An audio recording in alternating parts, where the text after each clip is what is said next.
Hello बच्चों, कैसे हैं आप सब। तो प्रश्न नीति नीट सीरीज में आज जो मैं चैप्टर आप लोगों के लिए लेके आया हूं वो है ऑसिलेशंस। तो पहला क्वेश्चन क्या है कि एक डिस्प्लेसमेंट है किसी भी पार्टिकल का जो सिंपल हार्मोनिक मोशन से मूव कर रहा है, जिसकी इक्वेशन दे रखी है मुझे y is equal to a nought plus a sine omega t plus b cos omega t, और मुझे निकालना है इसका एम्पलीट्यूड ऑफ इट्स ऑसिलेशन। तो y is minus a nought is equal to a sine omega t plus b cos omega t, क्योंकि a not को इधर ले जाऊंगा। अब ये जो इक्वेशन है इसमें मुझे क्या दिखाई दे रहा है, साइन ओमेगा टी, यहां बी कॉस ओमेगा टी है। तो इसको जब मैं साइन में कन्वर्ट करूंगा तो कितना फेज आएगा, पाई बाई 2 का। इसका मतलब इन दोनों में फेज डिफरेंस कितना है, पाई बाई 2। तो मैं ए जो रिजल्टेंट आ जाएगा वो मेरा क्या आ जाएगा, under root of a square plus b square plus 2 a b cos pi by 2। Cos omega t को मैं लिख दूंगा sine pi by 2 minus omega t. Cos 90 0 means resultant का जो एम्पलीट्यूड होगा एसएचएम का वो क्या हो जाएगा, under root of a square plus b square. तो मेरा ऑप्शन नंबर सी मेरा करेक्ट हो जाएगा।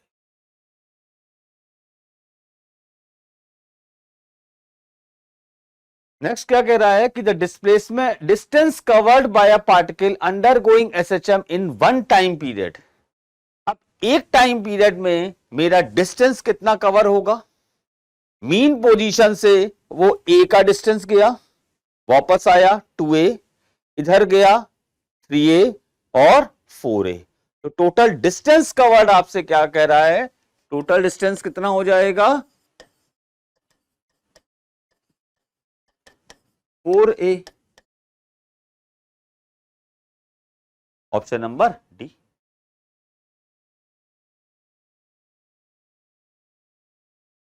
अब यहां क्या कह रहा है कि दो पार्टिकल हैं oscillating along two close parallel straight lines side by side with same frequency and same amplitude.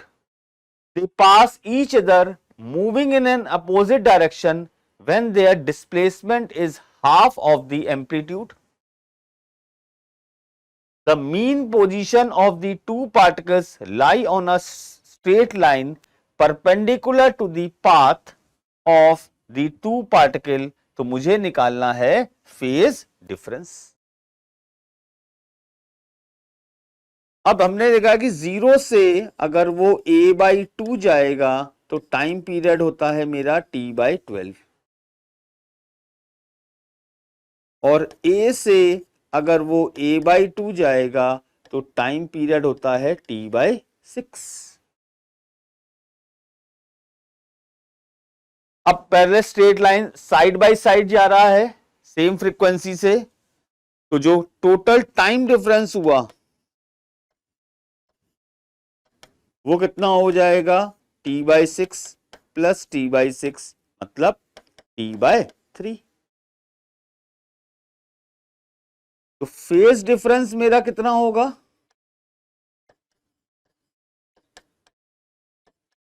2 pi by T into time difference means 2 pi by T into T by 3। तो ये आ जाएगा 2 पाई बाई। तो मेरा कौन सा option ठीक हो गया, ऑप्शन नंबर सी। अब यहां क्या कह रहा है कि the radius of a circle, the period of revolution and initial position and sense of revolution are indicated in the figure. देखो तो मुझे क्या दिखाई दे रहा है इस यहां पर, रेडियस उसकी 3 मतलब उसका एम्पलीट्यूड जो हो गया वो तो हो गया मेरा 3। टाइम पीरियड दे रखा है 4 सेकेंड। अब मेरी इसमें से कौन सी इक्वेशन होगी? टाइम पीरियड अगर 4 सेकेंड है मींस ओमेगा होता है मेरा 2 pi by t means pi by 2।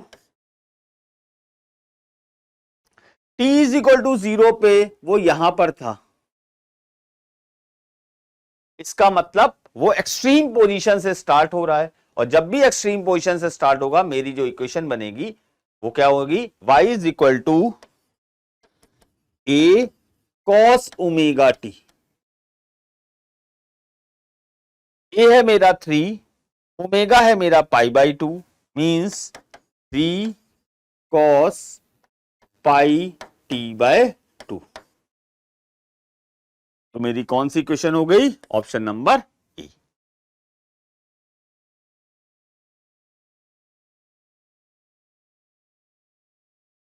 यहां क्या कुछ है? The phase difference between displacement and acceleration of the particle when moving in a simple harmonic motion.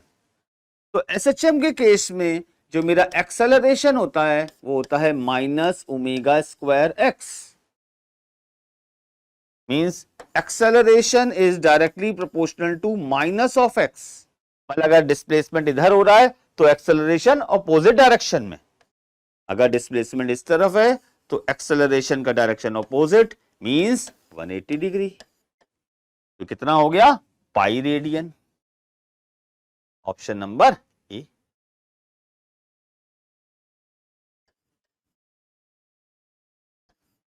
Is pi.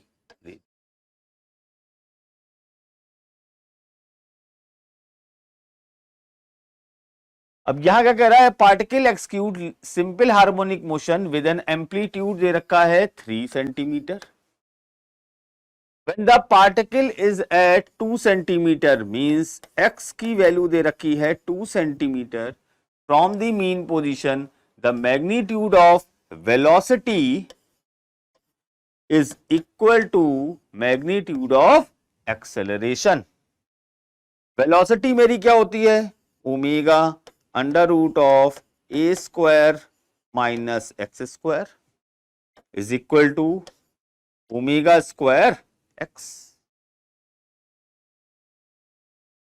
तो इससे इक्वेशन आ गई a square minus x square is equal to omega square x. आपको time period जब निकालना है तो means omega square is equal to a square minus x square upon x square means omega is equal to square root of a square minus x square upon x square. X आपको दे रखा है 2 centimetre, amplitude दे रखा है आपको 3 centimetre.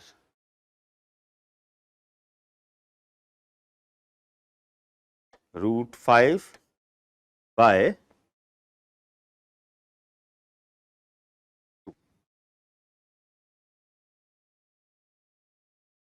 ये omega निकला means time period is equal to 2 pi by omega means 4 pi upon √5।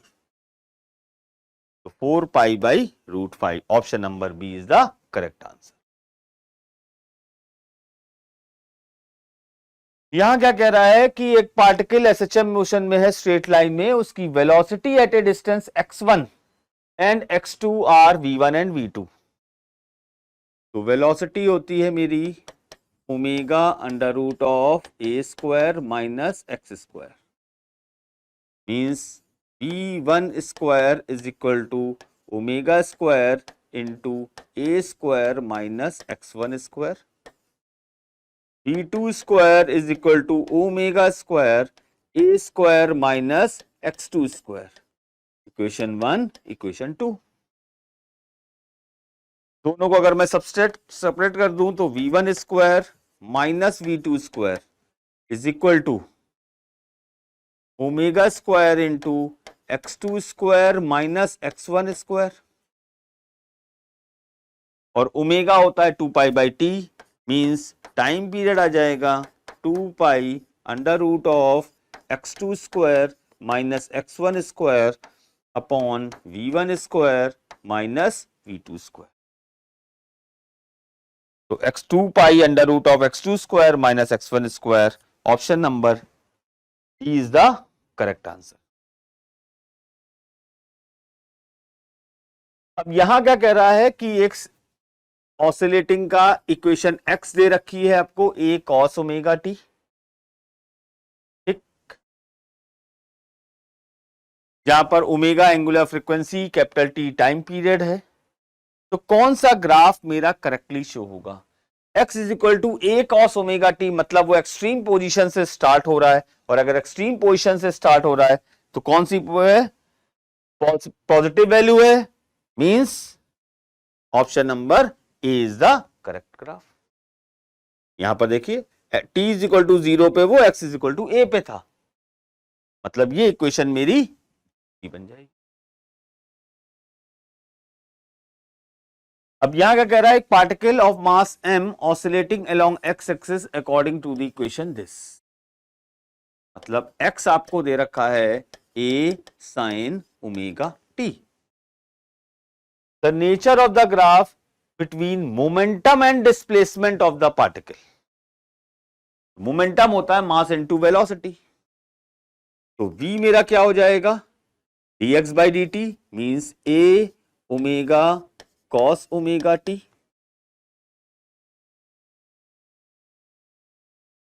Means m into v is equal to m a omega cos omega t, means p upon m a omega is equal to cos omega t, और यहां से आपका आ जाएगा sin omega t is equal to x upon a। ये equation और ये equation square करके ऐड कर दीजिए, means x square upon a square plus p square upon m square a square omega square is equal to 1। और ये मेरी equation किसकी बन गई? इलिप्स की।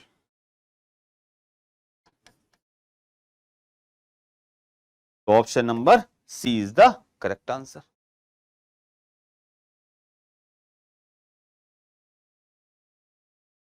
यहां क्या कह रहा है कि एक पार्टिकल है जिसका एम्पलीट्यूड, आपको ये एम्पलीट्यूड दे रखा है, एंड v मैक्सिमम की वैल्यू दे रखी है, maximum velocity means at mean position, और v मैक्सिमम की वैल्यू क्या होती है मेरी? ओमेगा इंटू ए। एम्पलीट्यूड आपको दे रखा है, आपको निकालनी है फ्रीक्वेंसी, मतलब न्यू। तो frequency is equal to v maximum upon 2 pi a. v maximum आपको दे रखा है 31.4 डिवाइडेड बाई 2 3.14 इंटू एम्पलीट्यूड है 5। तो फ्रीक्वेंसी आपकी आ गई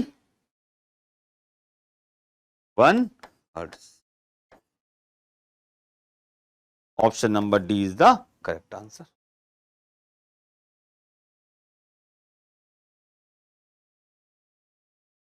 Which of the following equations of motion represents the simple harmonic motion where k, k naught and k1 are all, and a are all positive? तो for SHM हमें ये पता है कि एक्सेलरेशन हमारा क्या होता है? Minus omega square x, means acceleration is proportional to minus of x.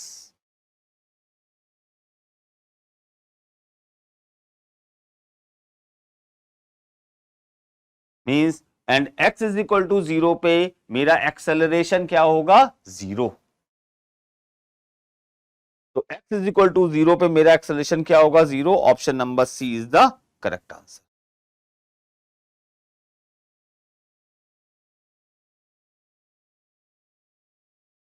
A body is executing simple harmonic motion with frequency n, the frequency of potential energy। अगर किसी एसएचएम का टाइम पीरियड अगर capital T है तो potential energy will oscillates with A time period of T by 2, kinetic energy भी और potential energy भी। तो as time period of potential energy is T by 2. Time period अगर half है, this implies frequency will be 2 times n. यहां पर frequency क्या दे रखी है, n, हमारी नॉर्मल ऑसिलेटिंग एसएचएम की. तो पोटेंशियल एनर्जी की फ्रीक्वेंसी क्या हो जाएगी, frequency of potential energy 2n.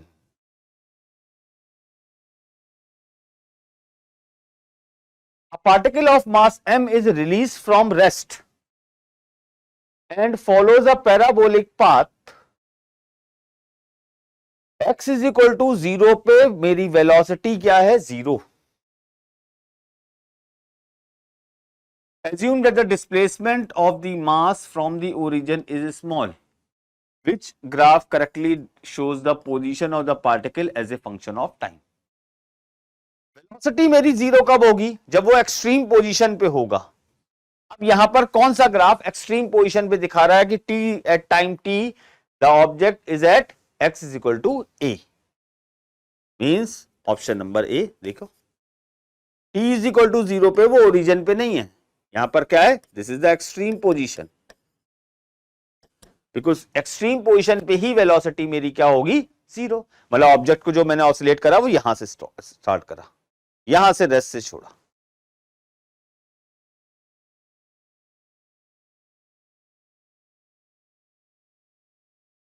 अब यहां पर हम मुझे कह रहा है पोटेंशियल एनर्जी का ग्राफ बताना है. पोटेंशियल एनर्जी का फॉर्मूला क्या होता है, हाफ के एक्स स्क्वायर. मींस एक पैराबोला होगा जिसकी y is equal to x square.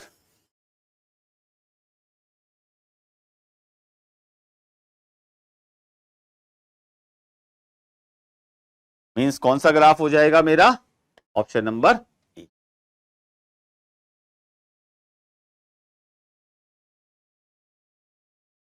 अब यहां क्या कह रहा है, दो पेंडुलम है जिसकी लेंथ है L1 दे रखी है 121, L2 दे रखा है आपको 100.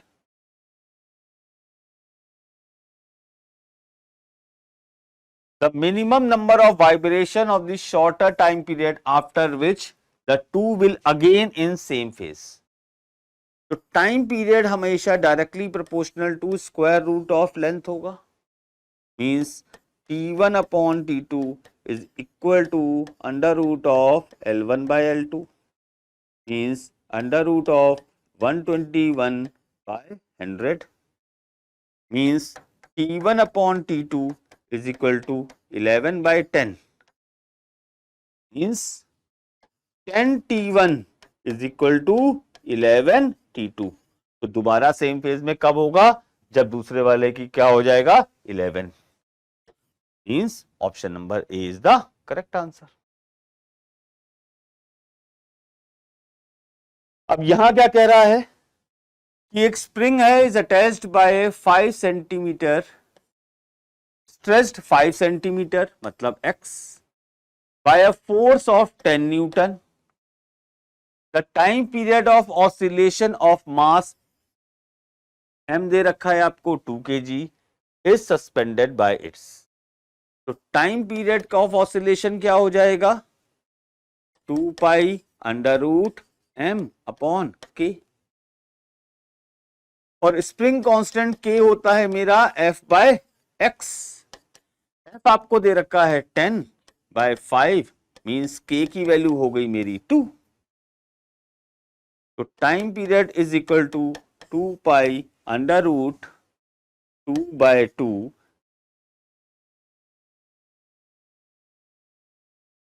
मींस टाइम पीरियड मेरा आ जाएगा 2 पाई.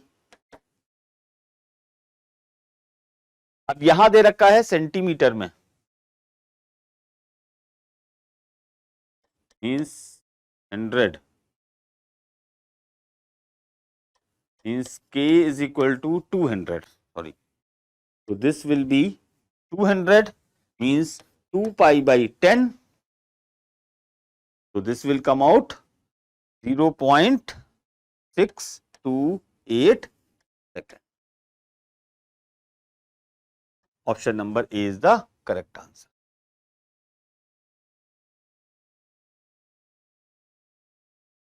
यहां क्या है कि अ पेंडुलम है, it is hung from a roof of sufficient high building and is moving freely to and fro in a SHM oscillator. The acceleration of the bob of a pendulum is 2 meter पर second square. आपको ये acceleration दे रखा है at a distance of 5 meter, जब x की value मेरी कितनी है 5 meter from mean position, the time period of oscillation. Acceleration होता है मेरा माइनस ओमेगा स्क्वायर एक्स. तो मैग्नीट्यूड की अगर मैं बात कर दूं तो mod of a is equal to mod omega square x. तो omega square is equal to A by x means 20/5 means 4. तो omega is equal to √4 means 2 means t is equal to 2 pi by omega means pi second. So option number B is the correct answer.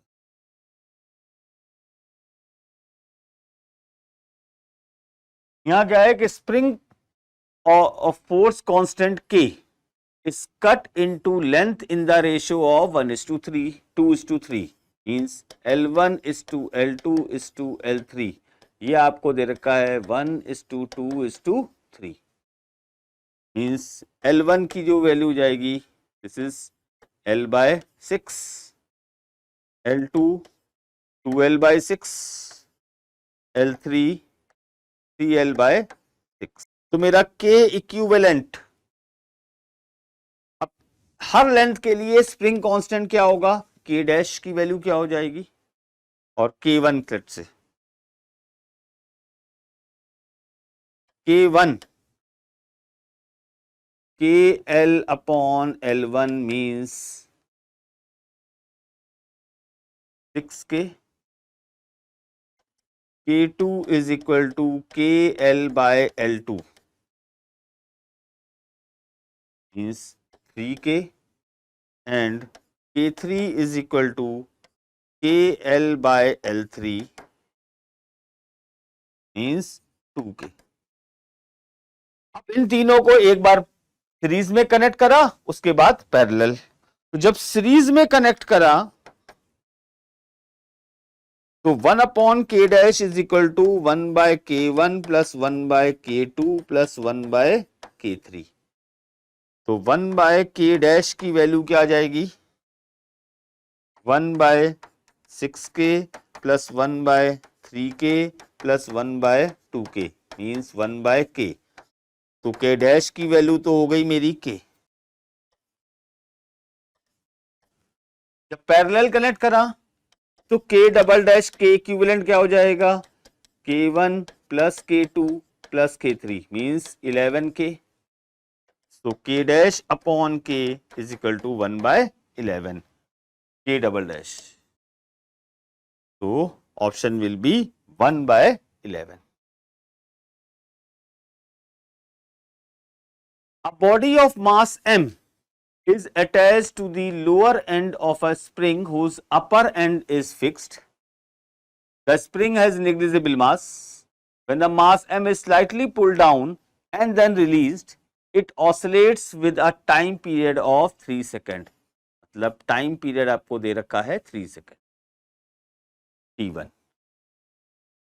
Now when mass M is increased by 1 kg, मतलब initially मास अगर M था, अब मास कितना हो गया M+1, M2 की value. M1 आपको M दे रखा है और M2 कह रहा है M+1. इनिशियल टाइम पीरियड आपको दे रखा है आपको 3 सेकेंड और जब मास इंक्रीज करा तो टाइम पीरियड हो गया मेरा 5 सेकेंड. ये T2 की वैल्यू दे रखी. तो टाइम पीरियड क्या होगा, time period is directly proportional to √m means T1/T2 is equal to √ of M1/M2 means T/5 is equal to √ of M/M+1. तो m will be 9/60. Option number D is the correct answer.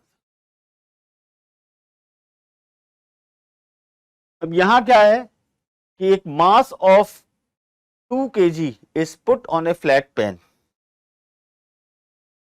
एक spring constant आपको दे रखा है, k दे रखा है. What should be the minimum amplitude of motion so that the mass get detached from the pen? G की value आपको 10 दे रखी है, मास दे रखा है आपको 2 kg. अब इनिशियली सोचो कि अगर मान लो मेरा पेन नहीं रखा होता,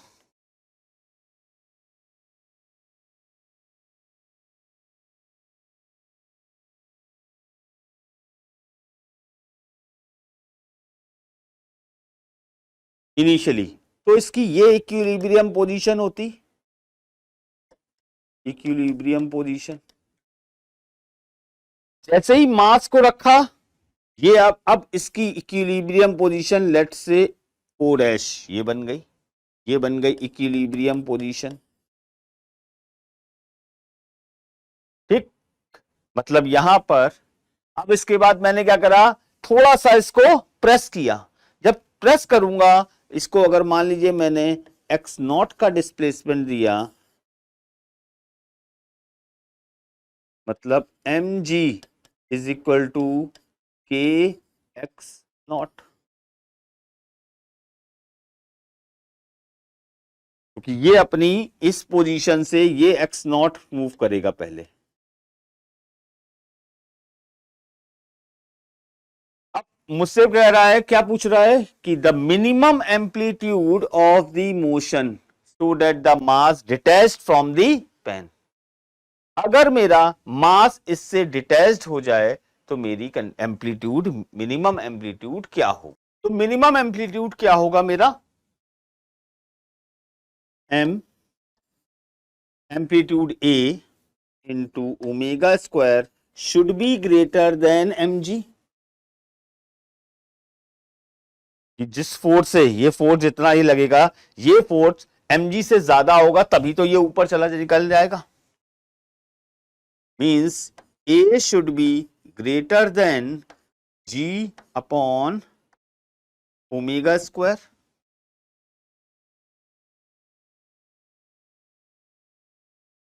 और omega square is equal to k by m. तो मैं इसको लिख सकता हूं, a should be greater than mg upon k. Mass दे रखा है आपको 2, g है 10 अपॉन k की वैल्यू दे रखी है आपको 200, मीन्स 1/10 और 1/10 मीटर और 10 centimeter. Means a should be greater than 10 centimeter और equal to minimum value as a should be greater than 10 centimeter. तो minimum a minimum will be 10 centimetre.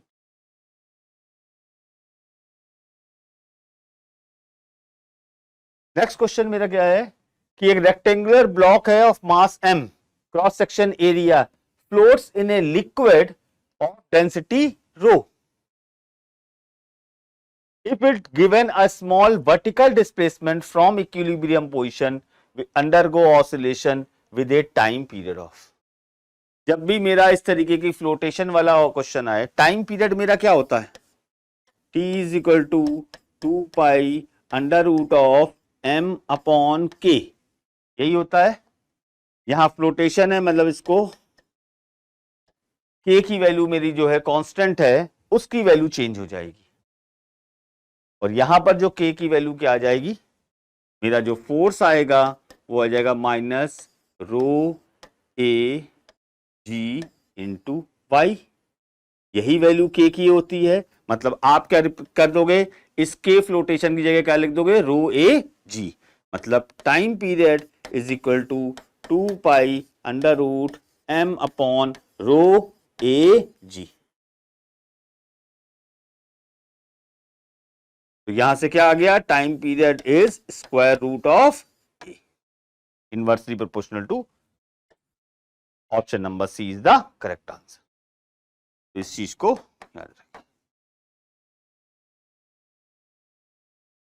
यहां क्या है, the time period of a mass suspended from a spring is t. The spring is cut into 4 equal parts. अगर spring को मैं n equal parts में अगर cut करता हूं तो जो नया स्प्रिंग कांस्टेंट बनता है एक पीस का, वो क्या होता है, n times initial. Means k dash की वैल्यू क्या होगी, अगर n पीसेस करूंगा तो n टाइम्स k, यहां पर n की वैल्यू कितनी दे रखी है, means k dash is equal to 4 times k। Time period क्या हो जाएगा, 2 pi under root m upon k dash, means t is equal to 2 pi under root m upon 4k। तो t2 is equal to 1/2 into 2 pi under root m upon k, means t2 is equal to t/2। Option number C is the correct answer. अब यहां क्या है कि एक मास m है, दो spring K1 and K2 जिनका स्प्रिंग कांस्टेंट है। अब ये कैसे कनेक्ट है, पैरेलल, पैरेलल कनेक्ट है। इसका मतलब K इक्विवेलेंट की वैल्यू तो हो गई मेरी K1 प्लस K2। अब क्या कह रहा है कि अगर वो पहले सिंगल एक स्प्रिंग होती तो टाइम पीरियड है मेरा T1, means T1 is equal to 2 pi under root m upon K1। जब सिर्फ K2 था तो टाइम पीरियड था 2 pi under root m upon K2, और जब इनको कॉम्बिनेशन लगा दिया तब टाइम पीरियड जो मेरा T0 है वो क्या है, 2 pi under root m upon K equivalent, means 2 pi under root of m upon K1 plus K2। तो इनमें से कौन सा रिलेशन होगा, चलिए तो यहां देखिए, इसको अगर मैं लिखूं 1 upon T1 square, T1 square हो जाएगा 4 पाई स्क्वायर m/K1। तो 1 अपॉन T1 स्क्वायर की वैल्यू क्या हो जाएगी, K1 upon 4 pi square m। Similarly 1 upon T2 square की वैल्यू हो जाएगी K2 upon 4 pi square m।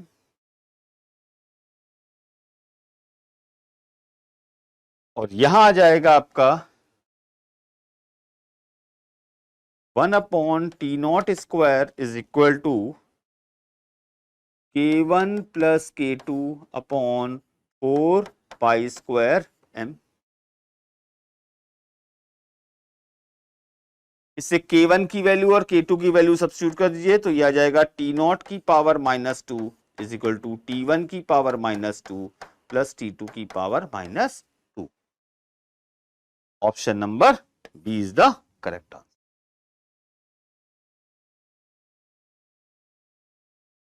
दो मास है Ma and Mb are hung from two strings length La and Lb.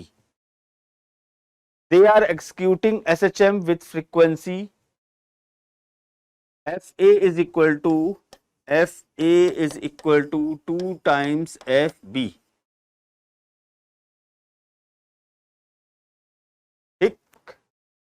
Then the relation, which relation will hold? So frequency is always inversely proportional to square root of length, means 1 upon under root LA is equal to 2 into 1 upon under root of LB। Square कर दीजिए तो L B is equal to 4 times L A, means L B is equal to 4 times L A. Mass पे dependency होती ही नहीं है कभी, तो इसलिए option number A is the correct answer.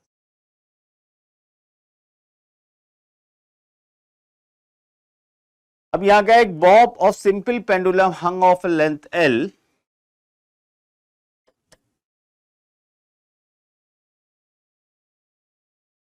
Length L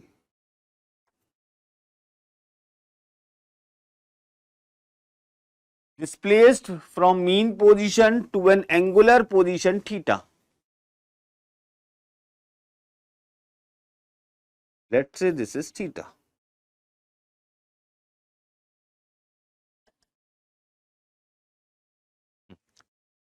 With respect to vertical, if it is released, then velocity of the bob at equilibrium position. इस position पे मुझे वेलोसिटी निकालनी है। ये हाइट मैंने ले ली h, तो v is equal to under root of 2gh।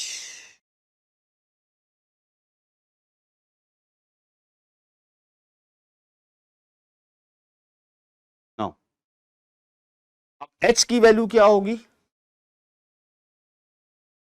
ये पूरी l लेंथ, अगर मैं cos थीटा निकालूं तो cos थीटा क्या हो जाएगा मेरा?